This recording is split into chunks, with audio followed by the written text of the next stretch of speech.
ఒక ఊళ్ళో అమీర్, హసన్ అనే ఇద్దరు స్నేహితులు ఉండేవారు. అమీర్ అమిత బద్ధకస్తుడు. పైపెచ్చు ఎప్పుడూ ఏదో సమస్యలో చిక్కుకుని దాని నుంచి బయటపడలేకపోయేవాడు. హసన్ వచ్చి అతన్ని కాపాడవలసి వచ్చేది. వాళ్ళిద్దరూ ఏదైనా వర్తకం చేసి కొంత డబ్బు సంపాదించుకుని తర్వాత పెళ్ళిళ్ళు చేసుకుందాం అనుకున్నారు. వాళ్ళకి ప్రత్యేకంగా ఏ పనిలోనూ ప్రవేశం లేదు కనుక ఎవరూ ఏ పని ఇవ్వరు. వ్యాపారానికి కొంత పెట్టుబడి కావాలి. అంచేత ఇద్దరూ తమ పాత ఇళ్ళని అమ్మేసి ఆ డబ్బుతో రకరకాల అత్తర్లు కొనుక్కుని అత్తరు సీసాలు 2 తోలుపెట్టెల్లో అమర్చి చెరొకటి తీసుకుని వాటిని అమ్ముకు రావడానికి కానీ ఇద్దరు చెరో దిక్కుకి బయలుదేరారు. ఇలా అమీర్ ముందుగా తూర్పుగా బయలుదేరాడు. వాడు రోజల్లా అడవిదారి ప్రయాణం చేసి చీకటి పడే వేళకి ఒక అడవి చివరికి చేరుకున్నాడు. వాడికి తన ఒళ్ళంతా దుస్తులు చెమట కంపు కొడుతున్నట్టుగా తోచింది. అత్తరు సాయిబు అన్నాక అంత దూరాన ఉండగానే అత్తరు వాసన గుబాళిస్తూ ఉండాలి. దానికి బదులుగా తాను చెమట వాసన కొట్టడం ఎంత మాత్రం తనకు నచ్చలేదు. అది వ్యాపార ధర్మం కూడా కాదు అనుకున్నాడు. అంచేత అమీర్ శుభ్రంగా ఉండే ఒక మర్రి చెట్టు కింద కూర్చుని తోలుపెట్టి తెరిచి ఒక అత్తరు సీసా బయట పెట్టి అందులో దూది ముంచి తన బట్టలకి అత్తరు రాసుకుంటూ ఉన్నాడు. అంతలోనే మర్రి చెట్టు ఊడలు గలగలమంటూ ఊగసాగాయి. అమీర్ ఆశ్చర్యపోతూ చూసేంతలో ఒక పెద్ద స్త్రీ ఆకారం అతడి ఎదుట నిలబడింది. ప్రత్యక్షమయ్యి ఏం చేస్తున్నావు అని అడిగింది. అదేదో దెయ్యమని గ్రహించి అమీర్ కోపంగా కనబడట్లేదు, అత్తరు రాసుకుంటూ ఉన్నాను అన్నాడు. నాకు కూడా రాయవు అంది ఆ దెయ్యం. నీకు అత్తరు రాయాలా? అదేదో నువ్వే చిన్నగా మారిపోయి అత్తరు సీసాలోకి వెళ్ళి ఒళ్ళంతా తడుపుకుని బయటికి రా అన్నాడు అమీర్. దెయ్యం చాలా ఆనందించి చిన్న రూపంగా మారిపోయి అత్తరు సీసాలోకి వెళ్ళగానే అది చూసిన అమీర్ బిరడాతో ఆ సీసాని మూసేసి ఏమీ ఎరగనట్టుగా మళ్ళీ ఆ సీసాని తోలుపెట్టిలో పెట్టేసుకుని అక్కడి నుంచి కదిలి బాగా చీకటి పడిన కొద్దిసేపటిగా ఒక గ్రామం చేరుకున్నాడు. ఆ గ్రామంలో ఆ రాత్రి బస చేసి వాడు ఒక ఆలోచన చేశాడు. తన దగ్గర ఉన్న అత్తరు సీసాలు ఓళ్ల వెంబడి అమ్ముతూ పెడుతూ ఉంటే తన సరుకంతా ఎప్పటికమ్ముడవుతుంది? అదేదో 2 రోజుల ప్రయాణం చేస్తే రాజధాని నగరం వస్తుందిట. రాజుగారి కూతురికి పెళ్లి కూడా జరగబోతూ ఉందిట. తన సరుకంతా రాజుగారికి కానుకగా ఇచ్చినా తనకి రాజుగారు ఇచ్చే బహుమానం ఎంతో అంత గిట్టుబాటుగా ఉంటుంది అనుకున్నాడు. ఇలా అనుకుని అమీర్ తిన్నగా రాజధానికి వెళ్ళి రాజుగారి దర్శనం నిమిత్తం దూరదేశం నుంచి ఒక అత్తరు సాయిబు వచ్చాడని లోపలికి కబురు చేశాడు. అతనికి రాజుగారి దర్శనం లభించింది. తాను తెచ్చిన అత్తరు సీసాలు రాజుగారి ముందుంచి అవి రాకుమార్తె వివాహ సందర్భంగా తాను సమర్పించుకుంటూ ఉన్న కానుక అని చెప్పాడు. రాజు తన కుమార్తెని పిలిపించి ఆ అత్తర్లు ఎలా ఉన్నాయో చూడమన్నాడు. రాకుమార్తె ఒక సీసా బిరడా తీసి అత్తరు వాసన చూసి మతిపోయిన దానిలాగా హోయ్ హోయ్ నాకు పెళ్ళి, 40 ఏళ్లకు మళ్ళీ పెళ్ళి అంటూ చిందులు తొక్కడం ప్రారంభించింది. ఇంతవరకు నిక్షేపంలా ఉన్న పిల్ల అకస్మాత్తుగా ఇలా అయిపోవటానికి కారణం అత్తరు సాయిబేనని అమీర్ని వెంటనే రాజు చెరసాలలో వేయమని ఆజ్ఞని ఇచ్చాడు.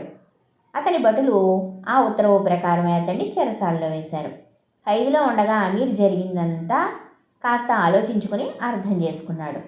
రాజు కూతురు దెయ్యం ఉన్న సీసా బిరడా తెరిచిందని, దెయ్యం బయటికి వచ్చి ఆమెను పట్టుకున్నది అని, ఎక్కడో అడవిలో ఉంటూ ఉన్న దెయ్యానికి రాణివాసం దొరికింది, అది రాకుమార్తెని ఇక వదలదు అని తెలుసుకున్నాడు. అయితే వెంటనే అమీర్ నేను రాకుమార్తెని బాగు చేసే ఉపాయం చెప్తాను అని రాజుకి కౌరు చేశాడు. రాజు అమీర్ని భటుల వెంట తన వద్దకి రప్పించి ఏమిటి నువ్వు చెప్పే ఉపాయం అని అడిగాడు.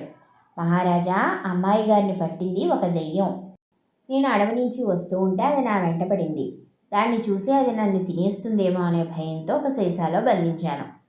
పొరపాటున దురదృష్టవశాన ఆ విషయం నేను మర్చిపోయాను. అమ్మాయి గారు దాని మూతే తెరిచారు. అంచేతే మీరు అమ్మాయి గారిని నాకు ఇచ్చి పెళ్లి చేస్తే దానికి అరణ్యపు జీవితమే బాగుంటుందనిపించేలాగా చేస్తాను. అప్పుడు అది అమ్మాయి గారిని వదిలిపోతుంది. అంతేగాని రాజభోగాలు జరిగినంతకాలం అది రాకుమార్తెని వదలనే వదలదు అని చెప్పాడు అమీర్. ఈ మాట విని రాజు మండిపడ్డాడు. అంతదాకా రాజుకి అత్తరు సాయిబు ఆశయం ఏమిటో తెలిసింది కాదు. ఇప్పుడు అది కాస్త బయటపడిపోయింది. ఈ దుర్మార్గపు మంతనమంతా తన కుమార్తెని పెళ్లి చేసుకోవాలనే చేశాడు అనుకున్నాడు రాజు. అమావాస్య నాడు వీడిని ఉరి తీసేయండి అన్నాడు రాజు రాజభటులతో. అమావాస్య ఇంకా కొద్ది రోజులు ఉంది.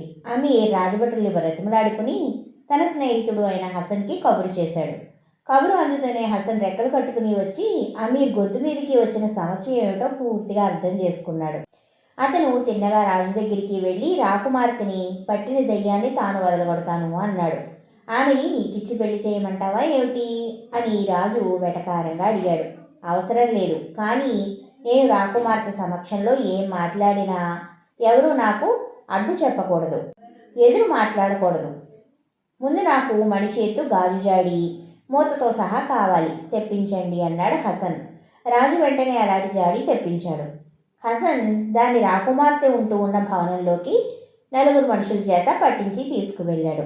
రాకుమార్తెని ఆ జాడీలో ఉంచి మూత బిగించండి అన్నాడు.